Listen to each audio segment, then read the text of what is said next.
Hi friends, welcome back to Quiet Time. It's time to read our last chapter of book 2. You ready? Chapter 15 on page 136. Bert Brisbane was waiting at the door for us. "Hurry on in, it's freezin'," he said. Mr. Morales helped Mrs. Brisbane carry in our houses and all the bags of food and bedding. "Who knows how long they'll have to stay," he said. Mrs. Brisbane went to make a pot of tea, and soon Mr. Brisbane was cleaning Og's tank.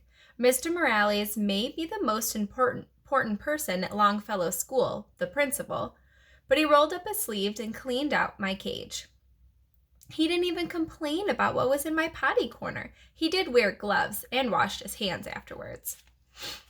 "This is a good lesson for all of us," said Mrs. Brisbane, as she brought in a tray of steaming cups of tea, a plate of cookies, and some yummy pieces of broccoli and lettuce for me. "If you decide to have a pet, you have to take total responsibility." Mr. Morales munched on a cookie. "I think they took responsibility for themselves. How on earth did such small creatures knock down that big bag?"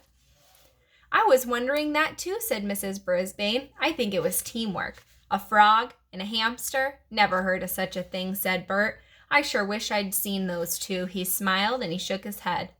"I always knew that Humphrey was as sharp as a tack, but now we know there's a lot going on in Og's head too." "Boing," Og croaked, and he lunged at the side of the glass box. Mrs. Brisbane chuckled. "He's feeling better. He looks like he wants to play a game of leapfrog." "Leapfrog is a game?" I had been wrong about Og since that very first night. Instead of trying to scare me, he wanted to play? Like Mrs. Brisbane, I wasn't sure what went on in Og's head, but he had some good ideas, like rescuing me.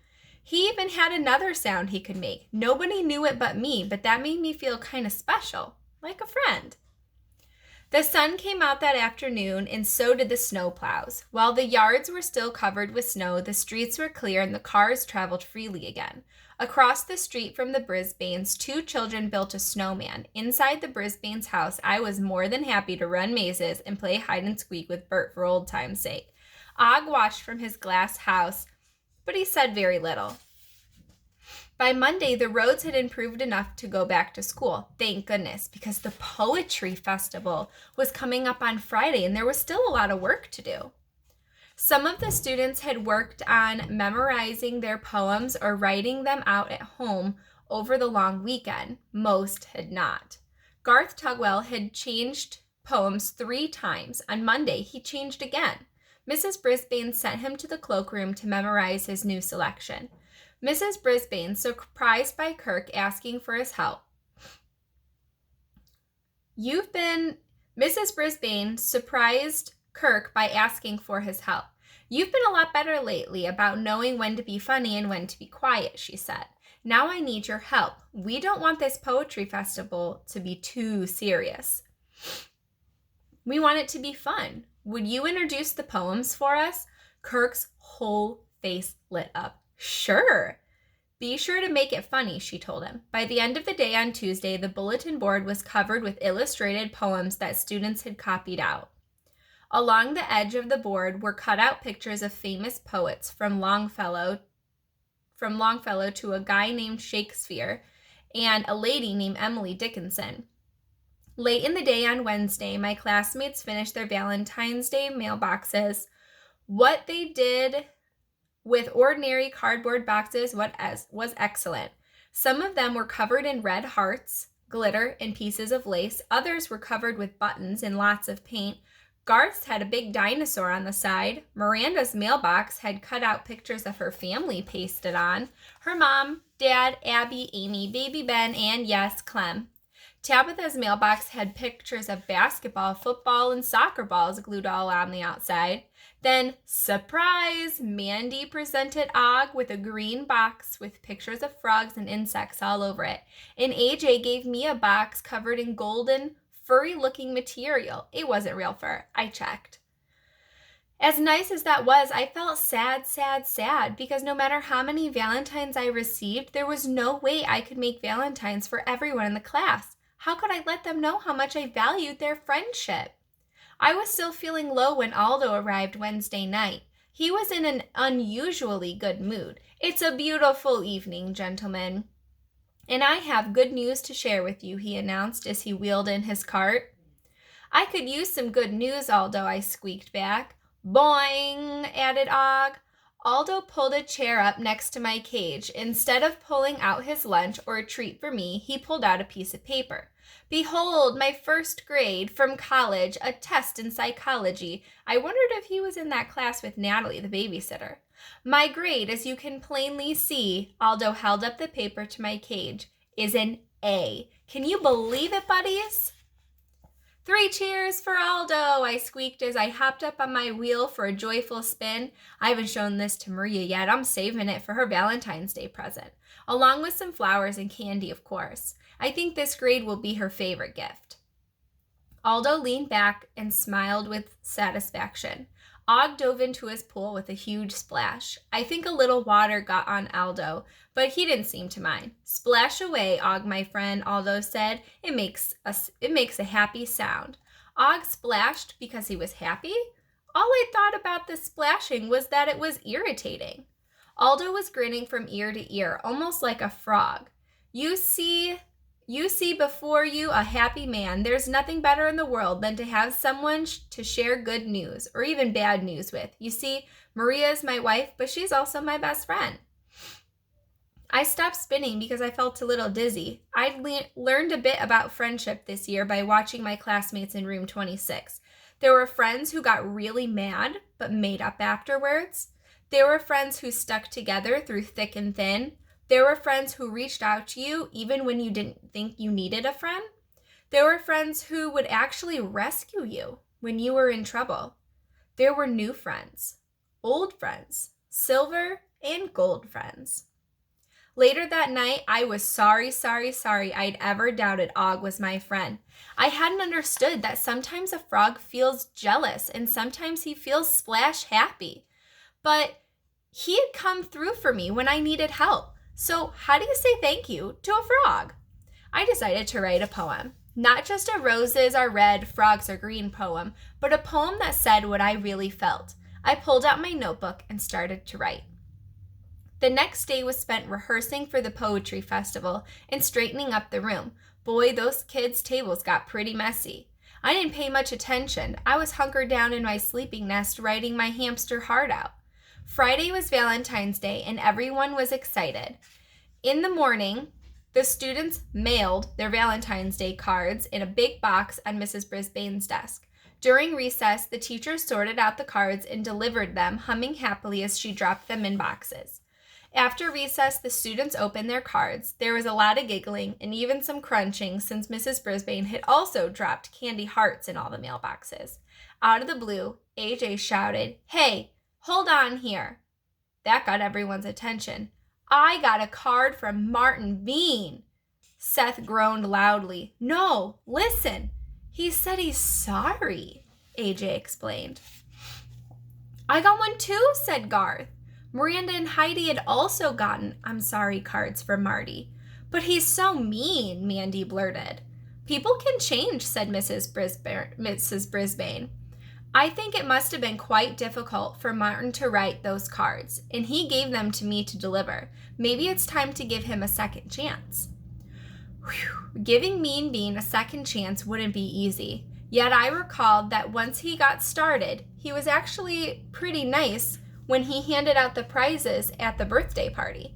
Maybe Aldo's talk with him had done him some good. No wonder he got that A in psychology. "I'll give him a second chance," I exclaimed. Of course it came out squeak, squeak, squeak. "I haven't forgotten you, Humphrey," said Mrs. Brisbane. She came over to help Og and me out with our mailboxes. We received cards from all the students in class. Each one was special, but the one I remember most was from Miranda. Though hamster doesn't have a rhyme, I love you, Humphrey, all the time. She figured out how to write a poem with the word hamster in it after all. I had one more card in my mailbox than Og. It was from Brazil. Yes, Miss Mack had remembered me with a teeny tiny little card that said, "Humphrey, you will always be a special friend. Love, Miss Mack." She sent a letter to the whole class as well, with greetings from her pupils in Brazil. As wonderful as it was to receive those cards, I kept an eye on the clock all morning because I had a special mission to accomplish during lunch. A hamster's work is never done. The bell finally rang and the students left, which was good, but Mrs. Brisbane stayed behind, which was bad. She busily rearranged all the chairs into a big half circle. She picked scraps of paper off the floor and straightened a few tables. Wasn't this woman going to eat? At last, she glanced up at the clock, picked up her lunch bag, and hurried out of the room. I didn't have much time, so I tore a page out of my notebook, jiggled the lock that doesn't lock, flung open the door, and slid down the leg of the table. Og started boinging in alarm, but I didn't have time to explain. I raced across the floor as fast as my legs would carry me straight to Mrs. Brisbane's desk.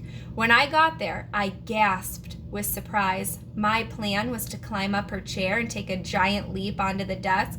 It was dangerous and risky, but sometimes you have to be bold. However, the teacher had ruined everything by moving her chair far, far away from her desk into the circle of other chairs. How is he gonna get out of this one? Even worse, her desk didn't have legs to climb up. It was a solid block of wood. My big plan was completely spoiled. The clock ticked away. My only choice was to set the piece of paper on the floor near her desk and scramble back to the table. I grabbed onto the cord from the blinds and began to swing back and forth until I got up to the top of the table. I took the final leap and scurried back to my cage, pulling the cage door shut behind me. Boing, boing, boing, croaked Og. You'll understand soon, I told him. I hope. After lunch, Mrs. Brisbane returned to the classroom, followed by her other students. The room mothers arrived with punch and cookies. Next, the parents entered. Everyone was so busy saying hello and admiring the decorations that I lost track of Mrs. Brisbane. I could hear her, though. Ladies and gentlemen, if you could please take your seats, we're ready for our poetry festival to begin. She talked about what we'd been studying and all the hard work we put in. Then she turned the celebration over to Kirk Chen. Kirk was in good form. He introduced each student with a short poem. The rhymes were funny, but they didn't hurt anybody's feelings. For instance, when he said it was Heidi's turn, Kirk said, "Here's something fun by Heidi Hopper. When it comes to poems, you can't stop her." He introduced Tabitha by saying, "Tabitha's new, but boy, she can rhyme. We hope she stays a long, long time." And for AJ's poem, he said, "AJ's poem makes him proud, so don't be surprised if he speaks real loud." I was proud of my classmates, and as one by one they stood in front of the room and recited their poems. Heidi recited the frog poem she wrote. Instead of her smiley poem, Tabitha performed a funny poem about a baseball player named Casey. Saya recited the dove poem. Pay attention, Art lost his place in his poem, but he started over again and did fine. If anybody forgot a word, Mrs. Brisbane whispered it, and nobody seemed to notice. The parents clapped heartily for each and every poem. I did too. Then my heart sank as Mrs. Brisbane said, "That concludes this year's poetry festival. I hope you'll all stay for refreshments." My plan had failed utterly. I glanced over at Og. He was still smiling, but he didn't know what I had planned. But Mrs. Brisbane kept talking. "I have one more poem I'd like to share. I found this scrap of paper on the floor as you arrived. I think it expresses the feelings of the children in this room have for each other. It's very tiny and a little hard to read, but I'll try. A friend doesn't have to be a work of art, just have a heart. A friend doesn't need to have fur or hair to care. The friend doesn't have a thing to do, but I like you. A friend doesn't need to say a word to be heard. It's not so hard to be a friend in the end." The room was silent until Heidi's mom started the applause and everyone joined in. "There's a scratchy kind of scribbling on the bottom. I can't make out the name," said Mrs. Brisbane. "Would the pupil who wrote this like to stand up and identify him or herself?" I was standing up all right and I was squeaking at the top of my voice. I wrote it for Og. It's my Valentine to him." "Sounds like Humphrey knows who wrote it," Mrs. Golden joked. Everybody laughed, everybody except Og. Boing, boing, he shouted, hopped up and down. At last I'd gotten through to him, and now I knew exactly what he was saying. You're welcome, Og, I replied. You're welcome, you grinning green, lumpy, bumpy, hairless, googly-eyed, cricket-eating friend. You're entirely welcome. Later that night, I looked over at Og as he dove into his swimming pool with a giant splash. He looked the same as ever, yet everything was different. This is our last page of our last book. What had seemed like a sneery leer was really a friendly grin. The splashing that once annoyed me made me feel good because I knew Og was happy, happy, happy. And a lunge that once scared me just meant that Og wanted to play a game. Sometimes humans are hard to understand, especially when they act mean, like Marty Bean, or get crabby, like Abby. But with patience and a little psychology, you can usually figure them out. It's the same with frogs and even hamsters. I made a few mistakes, but I managed to keep my old friends in room 26 and make a new one too. Suddenly, my heart went boing as I thought about my shiny, silver new friend, my friend Og. Guys, did you think that Humphrey and Og were going to be friends the whole time? It was kind of hard for Humphrey to have a new friend in the room. But he ended up learning new things about him, and they ended up being friends. So there's another caring guide at the end of this, just like at the end of the other one. And it's a short little page and a half, so I'm going to read it real quick. Humphrey's Guide to the Care and Feeding of Friends. 1. If you act like a jerk and tease people, you won't have any friends. Guaranteed. If you do the opposite and are nice to people, you'll have friends. It might take a while, but you'll have friends. 3. If you act mean to your friends and they get mad, but you're really, really, really sorry and you let your friends know, they'll probably forgive you. 4. Just don't do it too often. See rule number 1. 5. A best friend can be your relative, like a stepsister or even your wife. 7. Sometimes you may want to be friends with somebody, but that person, or frog, doesn't want to be friends back. That seems sad, sad, sad, but it's not, because there are other people out there waiting to be friends with you. You just have to look for them. Keep looking. Don't give up. Number 8. A friend is someone you like to be with, and you don't have to talk or squeak. 9. Friendship has its own language. Even if you don't understand the words your friends say, you can understand the meaning. 10. You might not know somebody's your friend until he has a problem and you realize that you care. P.S. Tegucigalpa is the capital of Honduras, a country in Central America. Look it up on a map. That silly Humphrey's always teaching us stuff in the end. That's it. It ended on page 150. So tomorrow we get to start our new book. Here it is. This one I can see Humphrey and I can see Og, and they're riding on a train. What? And it's called Trouble, according to Humphrey. Oh my goodness, I'm so excited to read it. Thanks for reading 2 whole chapter books with me so far, friends. I will talk to you soon. Have a good rest.